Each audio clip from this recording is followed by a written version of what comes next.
यदि रस्यसिभिमतं वरनमे वरदत्तमां भृत्यभ्यस्त विशिष्टेभ्यो मृत्युर्मो भुवन मम प्रभु।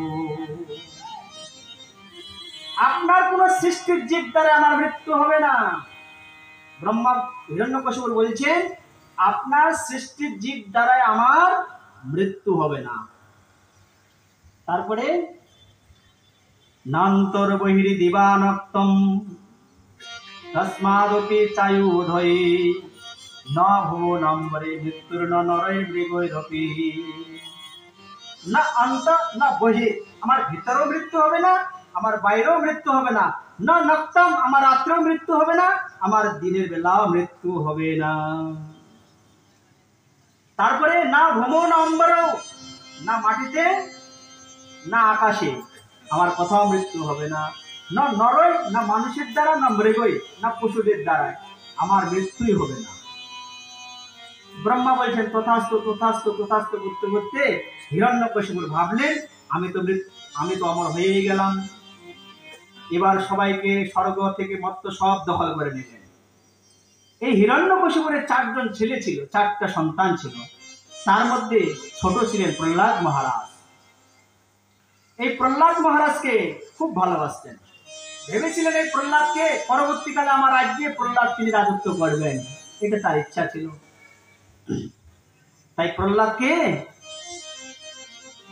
রাজত্ব করতে গেলে অনেক বিদ্যা, অনেক পড়াশোনার দরকার হয়। তাই গুরু গৃহে পাঠিয়ে দিলেন পড়াশোনা করবার জন্য। রাজ্য চালাতে গেলে রাজনীতি জানতে হবে, দণ্ডনীতি জানতে হবে, ভেদ নীতি জানতে হবে, অনেক কিছু জানতে হবে। তাই গুরু গৃহে পাঠালেন। গুরু গৃহে যখন পাঠালেন প্রহ্লাদ মহারাজ ওই গুরু গৃহে পড়াশোনা করছেন, কিন্তু প্রহ্লাদ মহারাজ সব করছেন, সবকিছু মুখস্থ করছেন, কিন্তু প্রহ্লাদ মহারাজের সেগুলো ভালো লাগছে না। একদিন প্রহ্লাদ মহারাজের গুরুদেব, অসুরদের গুরুদেব শুক্রাচার্যের সন্তান ষণ্ড অমর্ক প্রহ্লাদকে বাড়িতে নিয়ে আসলেন। হিরণ্যকশিপুর খুব আদর করে প্রহ্লাদকে কোলে তুলে নিলেন। কোলে তুলে বলছে বাবু, এই যে তুমি গুরুগৃহে পড়াশোনা করলে, এই গুরুগৃহে সবচেয়ে কোন বিদ্যাটাকে, দণ্ডনীতি, রাজনীতি আর অনেক নীতি আছে, কোনটাকে তুমি সবচেয়ে ভালো মনে করলে? কে প্রশ্ন করছে? হিরণ্যকশিপু বলছে কোনটাকে সবচেয়ে ভালো মনে করলে? প্রহ্লাদ মহারাজ উত্তর দিল, শুনবে পিতা, আমি কোনটাকে ঠিক মনে করেছি? বলে বলো।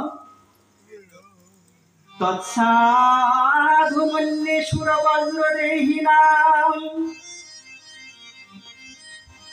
সদা সমুদ্বিগ্নম ধিয়াম সদ্গৃহাৎ হিত্বাত্মপাতং গৃহয়ন্ধ্রকূপম বনম গতো যধরেহিমাশ্রয়ে।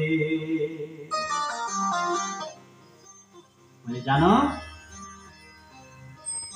সাধু মন্যে, সাধু মানে উত্তম, আমি সেটাকে উত্তম মনে করেছি।